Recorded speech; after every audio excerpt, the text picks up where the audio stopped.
So guys, as you know, GGG is releasing 326 very soon, the 13th of June, and I am hyped. I am of course going to play it. And they did a big huge reveal, and on top of that they did an interview with CDD. That is too long. That shit was like 2 hours. No way in hell we watch all of that. But hey, we have the awesome Rax in here that is going to make a neat summary for us in just 19 minutes. So we are going to watch the summary for the new patch for PoE 1 made by the awesome Rax. Let's go. Hi everyone, it's Rax. Hi. Path of Exile 1 just had their major announcement. So like always, I listened to the whole thing. I listened to the Q&A. I even read the 15,000 word patch note afterward. And I've got a summary here for you in case you missed it. I think that this update is one of the strongest updates I've seen for any ARPG ever. Same. I watched it live, by the way. I watched it live. I was working, but I watched it in the second monitor. Lot of content, dude. Lots of content. Insane fucking patch. Dude, over 60% of you are not subscribed. Why are you like this? Just click the sub button, dude. It is quick, it is easy, it is free. You get content, I get a sub, win-win situation. Just click the sub button, my dude. But you don't have to take my word for it. We did a little poll of the chat afterward, after we went through everything. And you can see that, I don't know, if you did a weighted average of this, it might be around an 8.5 out of 10. And getting the average score to be an 8.5 out of 10 on one of these, my scroll bar is busted, on one of these patch notes is very rare. So it was a massive presentation. And then a really good Q&A follow-up by Ziggy D. He asked a lot of important questions. Look at those patch notes, dude. Those patch notes are really fucking long, dude. And we're going to cover all of it right now. Let's just get into it. So the PoE 1 update, the first thing that they promised, they said they've got it on lockdown, which is probably one of the most important things to fans of grinding your games in the PoE games, is PoE 1 and 2 will release on 4-month cycles. Yes, yes. I think they said PoE 1 in June, which means PoE 2 in August. So there will be 2 months of each, hopefully indefinitely, barring. There are some people that are doing that are saying that they are not going to be able to keep it up.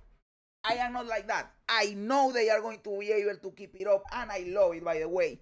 Both, this is awesome for me, by the way, both as a player that is getting immersed in Path of Exile. Since Path of Exile 2 released, I can think about anything else, and now I am getting into PoE 1, so it is going to be awesome for me as a player. But also as a content creator, releasing videos all the time, there is always something cool to talk about. It is awesome, however I look at it. Regarding the cadence of the patches, they said that they are going to prioritize the date, and if a feature doesn't make it, they are going to push it back.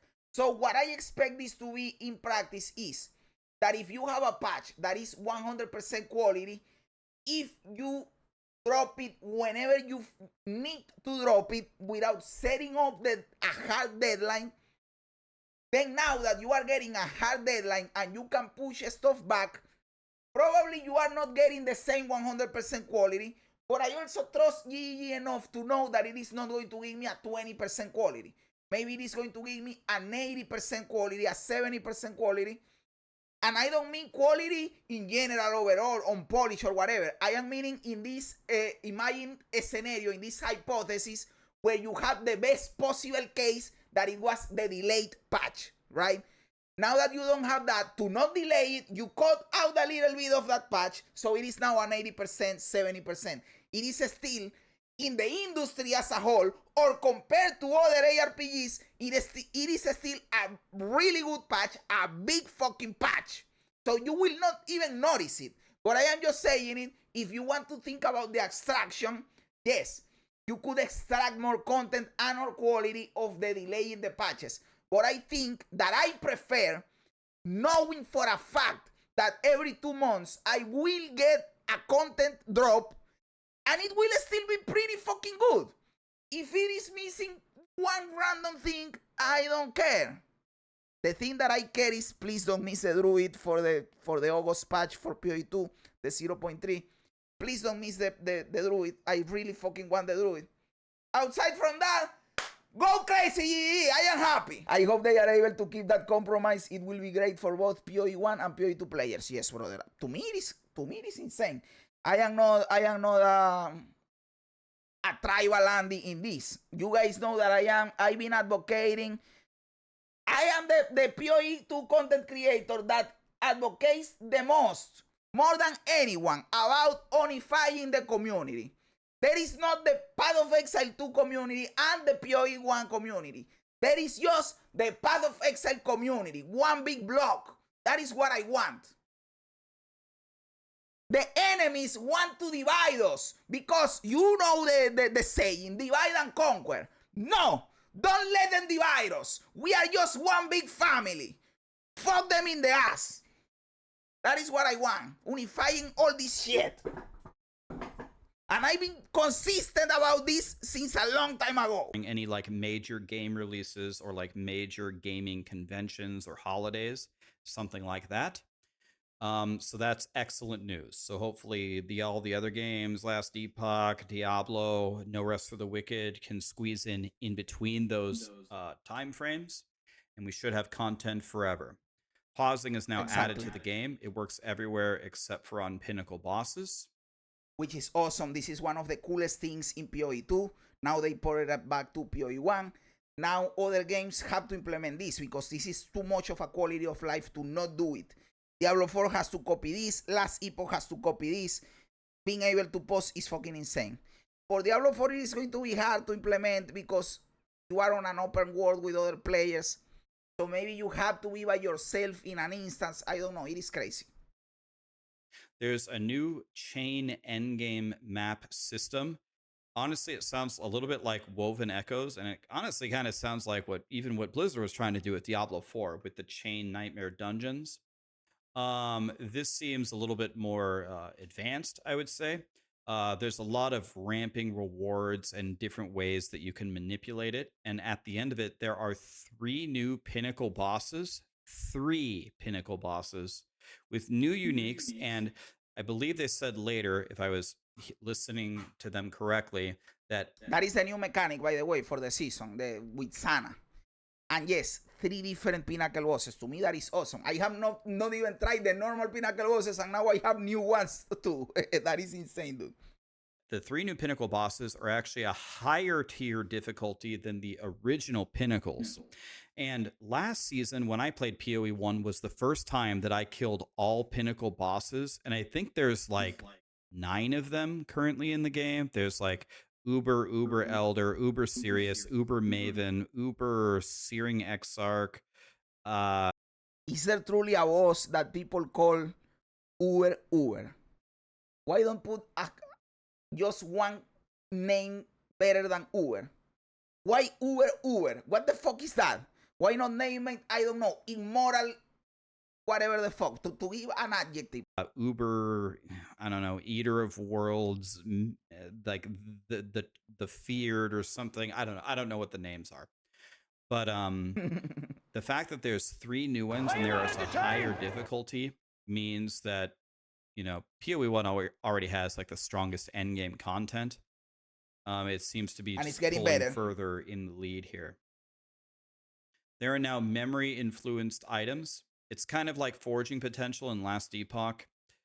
The higher memory that you have on an item, the better the stat tiers you're going to get when you interact with their crafting system, and they have different orbs that you can mess around with it in. Looks like it's going to be a great way to not only make and craft really good items, but it might also be important in trading to trade for an item with very high memory on it.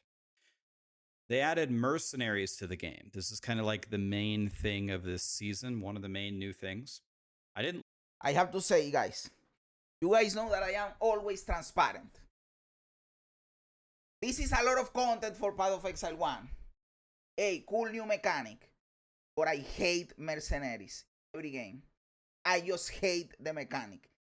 Since I was a teenager and I played Diablo 2, a young teenager, and I played Diablo 2. Since then, I have always hated mercenaries. In every fucking game, I just don't like them fundamentally. Still, the implementation that they are applying here in PoE 1 seems cool. By the way, I kinda like the implementation that Blizzard did with mercenaries in Diablo 4. They are, up until this point, I have not tried mercenaries yet in PoE, but up until this point, the mercenaries that I am more okay with are the mercenaries in D4. In D3, I hate them. In D2, I hate them. Let's see what happens in PoE, right? But that also proves to me that I can kind of like them because the ones in D4 are kind of cool. So let's see what he cooks up with the mercenaries. Learn this until the Q&A, but there's 30 plus different archetypes of mercenaries. When you encounter one, you need to duel them. You know that there are going to be guides out there of people saying, these are the 5 best mercenaries, and you farm them in this place, and you select this, and you put this gear on the mercenary. There are going to be whole fucking guides just on mercenaries.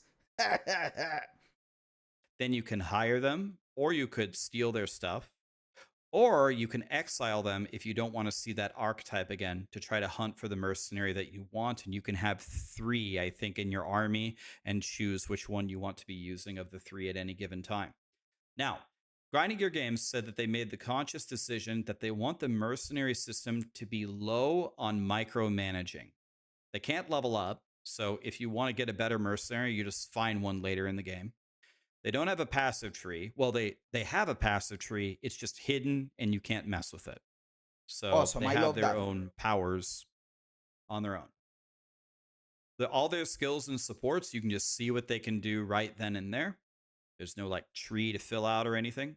And you can swap between the mercenaries and swap out their gear quite easily.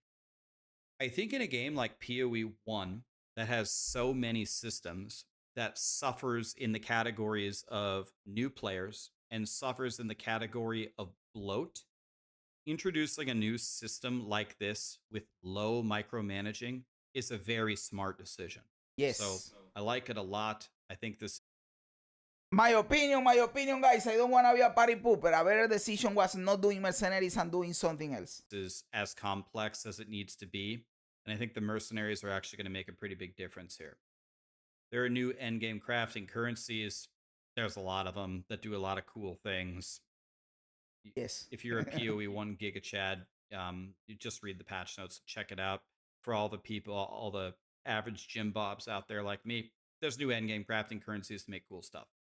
Now, recombinating, you can use the old PoE 1 way, but they also added a PoE 2 way. Now, for those of you that might not know what recombinating is, you take 2 items and you fuse them and you try to like combine their stats to make a godly item. The PoE 1 recombinating method is one of the absolute strongest things to make items that I've ever seen in any video game. I made a nearly mirror tier claw and a mirror tier chest piece last season as my first season recombinating, and it was not difficult to do so once, people helped me understand how to actually use it. So recombinating is absolutely something you should learn. If you don't know what it is in PoE 1, you should learn and watch the YouTube. I don't know what it is in PoE 1. I only know the PoE 2 version, and I will probably have to learn the PoE 1 shit. In PoE 2, I know it is the strongest crafting mechanic in PoE 2. It still sucks for me because I am unlucky and I always destroy my items. Videos from the Giga Chads explaining how it works. And they said that they didn't, as far as they know, they didn't actually nerf the formulas of how the PoE 1 method works. I don't really see how the PoE 2 method could be stronger than the PoE 1 method, but it is still in the game and you can use either way. I would strongly recommend you learn how to do this so you can make some godly gear. I'm 100% doing this next season, guaranteed. If you want me to, I'll make a video on how to do it. Let me know if that will help you. Do it. Gold is going core. This is awesome. A good idea. I love gold. It worked last season. It works in PoE 2. It works in every other ARPG. This is going to allow them to do some cool things we'll talk about later on. King's March is going core. Everyone said that it wouldn't do that. I'm not kidding you. 100. I wanted that to happen. I think the town is cool. So that is awesome for me. I know that people didn't want to build the town every season. You won't have to because the town is going to be already built. So did you see what GG did there? They took people wanting the town and people don't want it to build the town, and then they compromise and they are giving us the town already built. Win-win situation. Dude, that is insight. That is game development right there. Game design. And I asked a lot of people, said it would never go core. By the way, if I'm not speaking your language here, core means it's in the main game of Path of Exile continuing forward. It was a league mechanic. Now it's staying forever. So that's why gold is staying forever.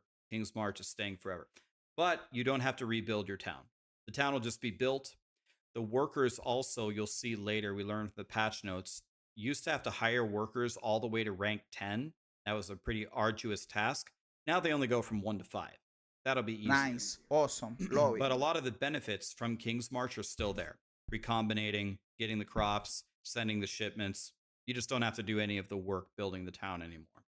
So most people really like that. Betrayal rework. So Betrayal is like playing the game of Clue, Colonel Mustard with the candlestick and the conservatory, like that. It's like playing Clue. And it is highly regarded. I don't know how it is going to be now with the changes, but before it was highly regarded as the more complex mechanic in PoE, the hardest to learn because of all the crazy shit it had. PoE 1. This is probably one of the most complicated mechanics in the game. Hilariously, it's also one of the mechanics that I know the best because my chat told me to do this when I was doing hardcore SSF to get my unveils. So this is probably one of the mechanics I'm the strongest in, believe it or not. But anyway, they reworked it to make it a lot easier. And without getting too much into the details, you can keep your setup of how you've moved all of the different people and interrogated and level them up while fighting the final boss separately. Last time, or how it used to work, is fighting the boss, reset everything that you did, which is a lot of work. And I think I read somewhere in the patch notes that they might have even reworked how all the people move through the mechanic as well, or the rewards. So everything that I used to know about what the best strategies were might be completely backwards now. So it'll be fun to relearn it. And once you learn it once, you don't ever have to redo it within the league again, and you can fight the boss separately. So there are a lot of reasons why Betrayal might be something for you to learn now if you previously hated it. I like Betrayal, but I think that a lot of people are going to be farming it because it is getting a rework, right? So when a lot of people are doing something, you get more supply of that something, so the price goes down. So I will probably go for a different mechanic just because of that. You can now get Whack-A-Mole in your hideout as a microtransaction. Some people are screaming that this is pay to win. I'll let you guys argue about it in the comments. So for the Q&A, are we really getting regular updates for PoE 1 and 2? Yes. Like, this is what Ziggy asked him. By the way, Ziggy D, go throw him a follow, guys. He did a great job asking questions, as you're about to see here. He straight up asked them, are we really getting regular updates for PoE 1 and 2? Have you really figured it out? Because it's been like a year since we've gotten an update. They said, yes, they figured it out. They are moving their employees effectively. Another thing that I'll tell you, at least my opinion, the atmosphere, the aura of this interview, Mark and Jonathan didn't seem like they had the weight of the world on their shoulders. True. They seem much more relieved to be. This is also true. The atmosphere of this interview was way lighter than the interview, the Caesaran one for sure, and even the one when they launched Dawn of the Hunt that was with Gassi and Darth Micro. And this is, I am not saying it because of the content creators. All of them did an awesome job. It is because of the content itself, the pressure that was on them. They knew they weren't releasing the content they should have been releasing. People were mad. Like the atmosphere was heavier. Delivering this patch. So it seems like the morale is improving over there if I can read their emotions correctly.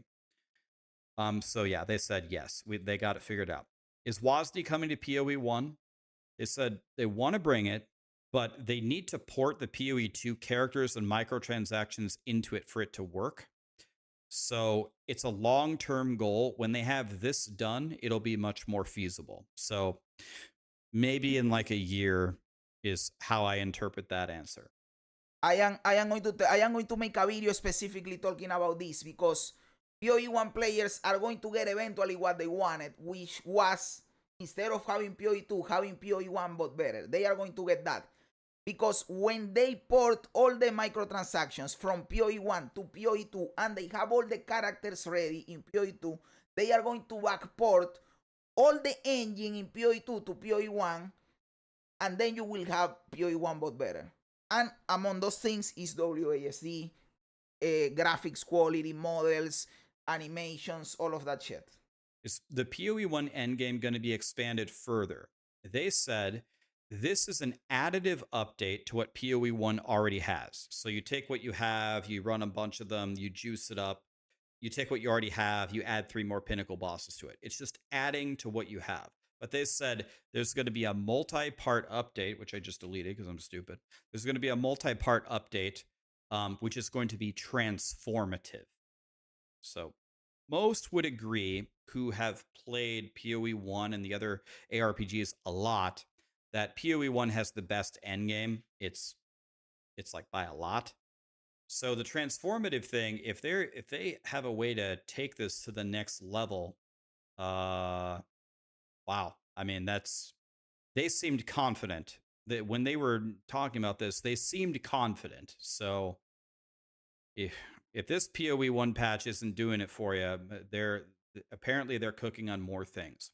And they also said the next patch is going to be heavily focused on characters, like revamping how like wand builds work, for example. So if you don't like how an archetype of your favorite class plays, if you don't like how the two-handed warrior plays or how the wand mage plays, well, it looks like that's their next heavy focus is class fantasy and how they actually work in the game. Siggy asked him, is PoE 2 the beginner-friendly Path of Exile game? Yes. And they said yes. So a lot of people hear that and they say, God, I don't know what they're talking about. I play PoE 2 and I get farmed by the mobs in the second zone. When they say the beginner-friendly version, I think they're talking about the systems. Yes. It's very easy to understand the base. Yes, because you have to separate the vectors. PoE 2 is slightly harder at the start of the game, like doing the bosses and the mobs and bullshit because you have to dodge and the mechanics. Like, let's just compare first boss to first boss. The Bloated Miller versus Hillock, I believe it is called. Bloated Miller is harder, right? So right in there you have that vector of complexity. Yes, in that vector, PoE 2 is harder, but you get used to it really fucking fast and it becomes easy. But in Path of Exile 1, you have systems complexity far, far, far more complex than in PoE 2. That even after 1,000 hours, you still have stuff to learn. That is why PoE 2 is the new player-friendly game. Basic crafting of PoE 2. It's easy to understand the endgame system. You go to the tower, you juice up the tower, you go to the citadel, you get the fragment or the key or whatever it is, and then you go fight the pinnacle boss. It's very straightforward. They're working on it, right? It's in early access. PoE 1 is much more complicated. So they did say the development of PoE 1 will be focused on updating the end game of the game rather than focusing on making everything so easy for new players. Exactly. I told you this earlier. They are already locked it in. New players can start in PoE 2. PoE 1 is going to be for the veteran players. Fuck it. However, honestly, it is a good decision because, yes, new players have their eyes on PoE 2. They are already, if they are a new player, they want the new thing. They are not going to look to play the old thing. So it is a good decision. One thing that I will say is, one thing that Grinding Gear Games has been doing a lot lately is they've been removing bloat, as they just did with Betrayal, for example. And they've been adding a bunch of quality of life everywhere to make PoE 1 a little bit more accessible. I think as long as they keep doing those things, that will be enough for a lot of new players to actually enjoy the game. I will also do everything I can on this channel to make videos to help you guys get into the game because I think PoE 1 is just god tier, honestly. How do you add new crafting to PoE 1? Do you worry about the balance? Jonathan said, if you worry about everything, you'll never make anything. Brother, that is an S tier quote, dude. That is some fucking good insight, and he's right. And I believe it was, when I heard that, I was reminded of a quote. I think it's from Albert Einstein, and I think he said, show me a person who's never made a mistake, and I'll show you a person who's never accomplished anything. Exactly. They do their best to tune up their ideas, but you got to just send it. If you're just afraid of everything that you want to implement, you're never going to implement anything. There are looming concerns with T17s. There's only 4 maps. They aren't sustainable. You have to trade for them. Ziggy D essentially said T17s suck. God, that was a good question. I completely agree with what he's saying here. I don't know how they work, guys, because I don't play PoE 1. I don't know what tier 17s are in PoE. 17s all of last season for the end game. And they said their original intention was for T17s would be the way for you to access bosses, and the real juicing would come in T16s. They think with the new memory fragments being in T16s that balance will be restored, and if it isn't, they said they'll make changes. Do mercenaries count as minions? Not in terms of like minions gain damage, but when pinnacle bosses have to do less damage to minions, it applies to the mercenaries. So confusing I guess fuck. the answer is no and kinda at the same time. Yes, are mercenaries strong? They said they're going to be strong the whole way, but if you're in the end game and you're like a mirror tiered Giga Chad, then your mercenary is probably not going to help you too much. But you could also, there's 30 archetypes, you could just get an Aura bot mercenary. I have a feeling, which is probably what people are going to do, by the way. If you use them correctly with how they described it, mercenaries will be strong all the time. Are you going to improve other mechanics other than betrayal? Yes. Delve, Blight, Bestiary, Temple, Sanctum. So here, this... Brother, they mention, out of the 5 things they mentioned, 4 are my favorite things. I love Delve. I love Blight. I love Bestiary. And temples, I have to assume it is the Temple of Axoatl, which is Incursion, which is one of my favorites. The only one that I don't like is Sanctum. So, dude, that is awesome.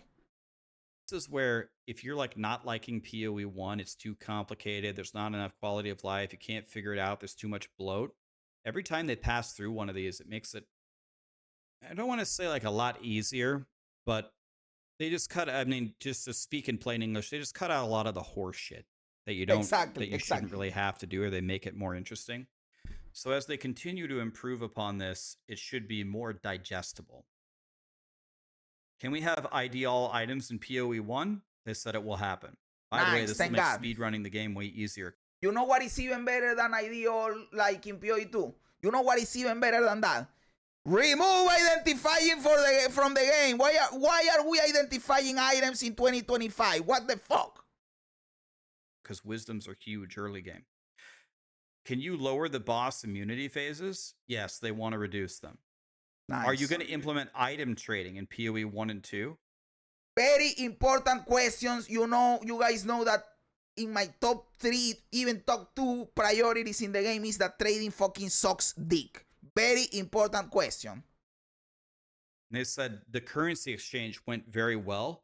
They want to prototype their idea in PoE 2 first. The reason why they haven't done it now is because they want to properly implement friction in the trading to have the proper value of items and prevent cheating like botting and RMT and all of these different things. One final sneak attack thing that I didn't hear them say in the thing, but maybe they did, is you can't lose XP on pinnacle bosses anymore. Like in 6 portals, but if you would usually wait till you level up to go try them, because if you get your ass kicked, you lose, you know, six rounds of XP and then you're crying for like a week, right? Well, now you just don't lose XP on the pinnacle bosses. So now you can try them whenever you got the fragments, if you can kill them. That's the update, guys. Again, there's a 15,000 word patch notes. I read through them on stream and a lot of them make sense to me, but a lot of the really minor skill changes, I'm just not enough of a PoE 1 Giga Chad to be able to actually tell you how it would implement the game. I can see obvious things like Val Lightning Strike got nerfed. That was like the greatest thing in the game. I could see the Yes. Archmage got nerfed. Trickster got nerfed. That was like one of the most popular ascendancies. I can see the obvious things, but you're gonna have to go to like a PoE 1 Super Giga Chad to digest those. So I'm not even gonna try. I'm not gonna put out a bunch of false information there. Anyway, I'm very happy. PoE 1, I am too. love it. I am too, Rax. Can't wait to blast it. And I think tomorrow the Diablo 3 season is coming out. I haven't played it in a million years. A lot of people have been begging me to play Diablo 3. I think it will finally happen. We'll play Diablo 3 again, just because it's landing near nothing. And then I'm going to practice PoE 1 speedrunning. Maybe I'll make some videos about what I'm going to play if you want to follow along. I am going in raw for PoE 1, dude. I am going in raw. I am going to roulette my main, my league starter, the Ascendancy. I am going to roulette it, and I am going raw to the PoE league to blast it and have a lot of fun, dude. And I'd love to have you join me because I want you to love PoE 1. I love PoE 1. I love this update. I want you to love PoE 1. Anyway, that is the way, guys. That is the good positive energy that we need. I want you to love PoE 1. I want you to love PoE 2. I want you to love Path of Exile. That is the way to go, dude. This is also, by the way, if you're sitting there and you're like, I hate PoE 1, but I like PoE 2. PoE 1 doing well is good news for PoE 2. True. Because I told you. And the other way around too. PoE 2 doing well is also good news for PoE 1. It is good for everyone, dude. They were not very stressed, and they're prototyping different things in different games to bring some synergy between the games. This is a good thing, by the way. There's a lot of things that PoE 1 does better than PoE 2 right now. So the synergy is good as well. This is also a good news for PoE 2. So exactly. If that's all you care about, another thumbs up, honestly. That's it, guys. Thank you so much for watching. Many more videos are coming. Thank you. Brother, Rax, thank you so much for your summary, guys. Rax's summary are goated, dude. When I want to, because the streams are too long and I want to give the information out, I don't have time to make the summary myself. Dude, and Rax just saves my life. I am able to come in here and just watch his summary, and we have everything in there. It is fucking awesome, dude. Thank you so much, Rax, for your cool work, my dude. What do you guys think? Am I right? Am I wrong? Am I a clown? Am I a genius? Let me know everything in the comments below. I love reading comments even when they don't agree with me. Also, remember to like the video, to subscribe to the channel, all that cool stuff. Guys, thanks for being here. You guys are awesome. God bless ya. And remember, don't be afraid ever, because this is just a ride.